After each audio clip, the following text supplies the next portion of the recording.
My name is Rinahra and thank you for clicking on this video. Before we get started, why don't you give this video a big thumbs up to help out with the YouTube algorithm. It's free and it only takes a second. And if you're feeling extra generous, why don't you give this channel a subscribe for more content like this in the future.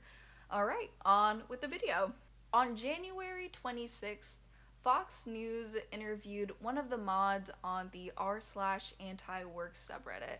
I talked about the r/anti-work movement on my last video, so if you want to check out my thoughts and opinions as well as more details around this whole movement, you can go check that video out up here. Now in this video, I wanted to focus on the interview. It's a pretty short interview, and I want to preface this by saying that I support this movement overall.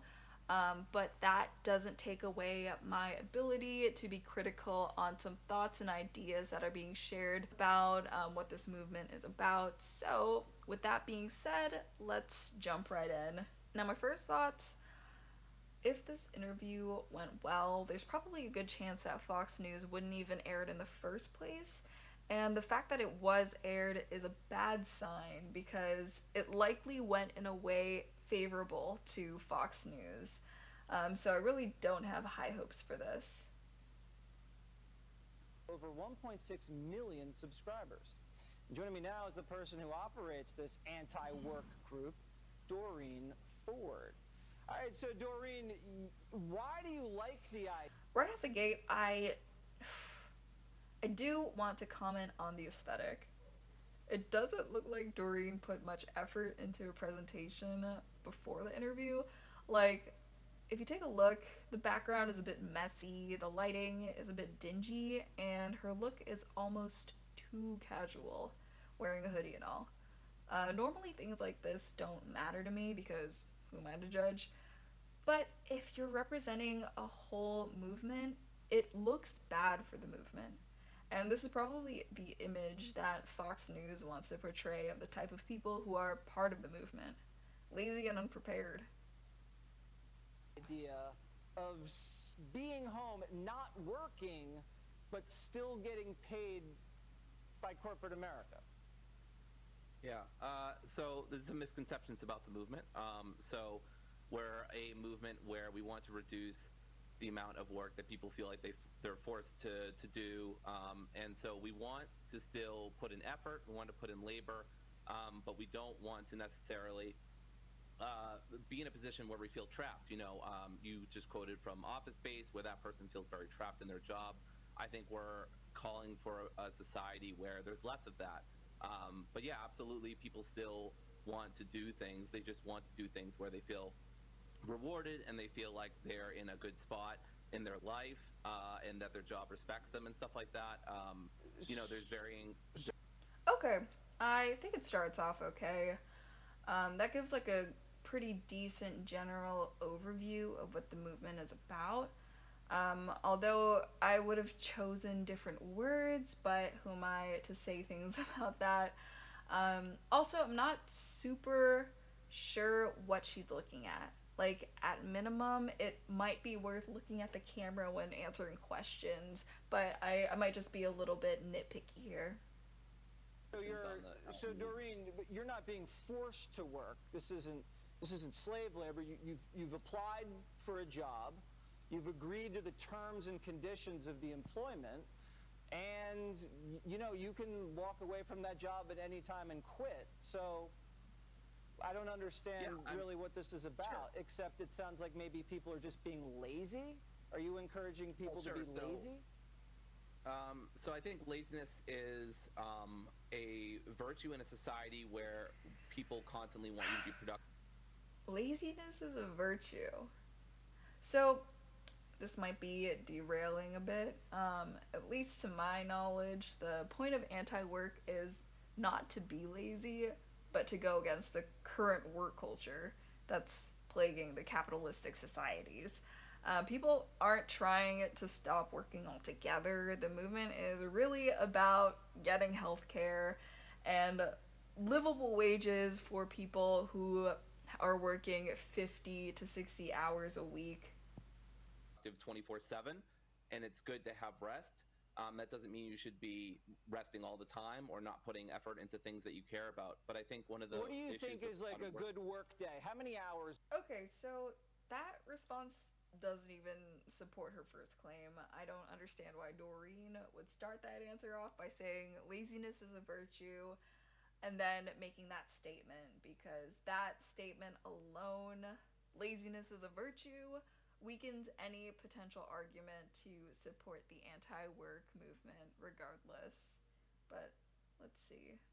Is a solid work day in your ideal Right. society? Sure. I mean, I think as much as people want. I mean, I personally work. I have like a 25 hour work weeks, which I think is fairly good. So I would like less work hours. And what I do think you a do, lot of people Doreen? I'm a dog walker. A dog walker. Okay. Yes. And how Yeah. So how I old find a are lot you, of if you don't mind me asking? Sure, I'm 30. You're 30. Okay.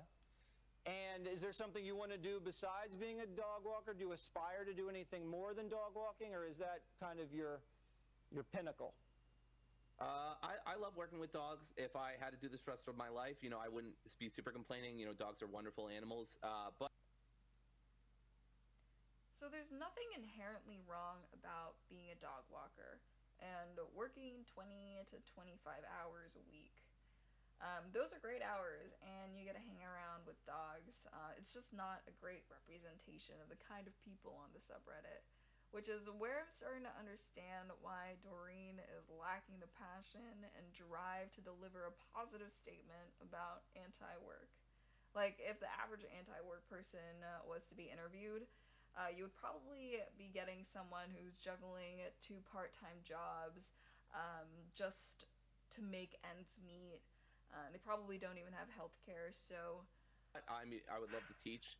I would love I'm to curious to know where this is going. work with people and stuff like that. What would you teach, Doreen?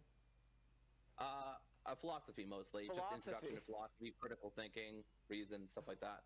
Okay. Well, I would love to take your class, Doreen. I would just be taking notes the whole time. And you know what? A professor's a very similar schedule than something that you're imagining. So I think that actually might work perfectly for you. Listen, I think this might not be the greatest idea, but who am I to judge? To each their own, they say. It's a free country. I'm not a fan of Jesse. Sure. Not everything's free, but it is a free country. Thank you so much. Sure. We got to run. We got to pay the bills. Yikes. We got to pay the bills. That's the way to end it. There's a lot of things to unpack here. Apparently, after this interview was aired, the r/anti-work subreddit imploded on itself because of how the movement was portrayed on this super conservative platform, Fox News. For me personally, I have no idea why Doreen or honestly any subreddit mod would agree to an interview like this in the first place, especially with Fox News. To my knowledge, Fox is going to do everything in their power to ask questions, manipulate the conversation, and do everything in their power to make the interviewee look bad if their positions don't align on a topic. Like, the interviewer is probably a corporate sellout that would do or say anything in their power to get a promotion, and that could include humiliating people on live television. With that being said, it is not the Fox interviewer's job to make the movement look good. It's Doreen's. And by accepting this interview, you're essentially accepting the fact that anything you say can and will be used against not only you, but the entire movement. And it feels like Fox really hit the jackpot with this one, because they found a mod who ended up being super unprepared and not super knowledgeable on the topic that they were representing, so it kind of looked really bad for the movement. So Reddit mods, especially for the subreddits that are super popular. So those mods spend hours a day on their free time to make sure that there are no posts that are breaking the rules. And they do it all for free. I don't believe that someone whose sole job is to make sure that the rules are being followed should have any say in this. Like, they're not an expert on the subject at hand. And that's kind of like asking a police officer working in a big city to represent a city. Like, that doesn't make any sense. And when you imagine the type of person to be a mod who spends hours upon hours on Reddit, Doreen kind of fits the bill. So, after doing some digging, it looks like Doreen did a podcast interview for the podcast St. Louis Talks back in October. And I'll link it down below if you want to check it out. I took a listen to this podcast so you didn't have to, and honestly, it was a lot better than the interview that was given by Fox News. But with that being said, the bar was set pretty low in the first place, so I'm not even sure if that means anything.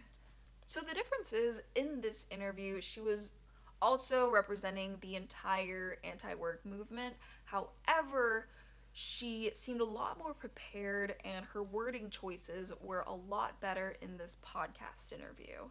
She gave more claims that were level-headed, more reasonable, and she didn't use words like lazy, which I see is a more extreme version of anti-work, where instead of being against the toxic work culture, it's about being against work altogether.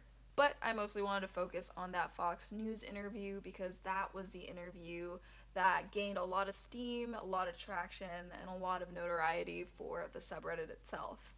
And if I'm gonna be honest, the Fox News interview was an absolute dumpster fire. So this goes without saying, or honestly for anyone who is in the public eye, but I feel like media training or some kind of PR training should be some form of prerequisite before anyone gets any ounce of fame.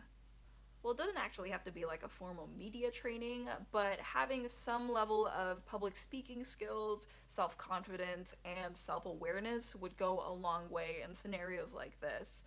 And I'm saying this not only from like an image perspective, but from a liability perspective as well. So people in the spotlight are actually everyday people with everyday problems. The only difference is that they are looked at from a microscope and scrutinized for anything they do that goes against their publicly perceived persona. And this goes for celebrities, influencers, or honestly anyone who is given the opportunity to speak on a major platform. And with that, I think I'll end the video. If you enjoyed watching this video, please consider giving this video a thumbs up and hit subscribe if you want to see more content like this in the future. Also, drop a comment down below letting me know your thoughts about this interview because I am super nosy and curious. And with that, thanks for watching. Toodles!